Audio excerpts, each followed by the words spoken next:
আমি একজন মধ্যবিত্ত পরিবারের সন্তান রে ভাই। আমাদের অহংকার বলতে কিচ্ছু নাই। কি নিয়ে অহংকার করব রে ভাই?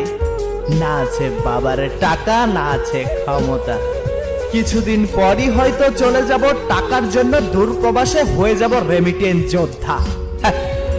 দামি বাইক আর নিজের খেয়াল খুশি মতো চলার অভ্যাস আমাদের না রে ভাই। আমাদের ইনকাম করে নিজে চলতে হয়। তুমি শুনেছ না, দিন আনে দিন খাই। আমি তারই ছেলে রে ভাই। তাই অহংকার আমাদের জন্য নয়। তাই তো বাস্তবতা রয়েছে আমার রক্তের প্রতিটা শিরায় শিরায়। তুমি যখন দামি বাইক নিয়ে ঘোরো সারা বাংলায়, তখন আমরা ভোর 6টায় ঘুম থেকে উঠে কর্মে যাই টাকার প্যারায়। তাই তোমার সাথে আমার তুলনা চলবে না রে ভাই। এই কথাগুলোর মূল্য শুধুমাত্র মধ্যবিত্ত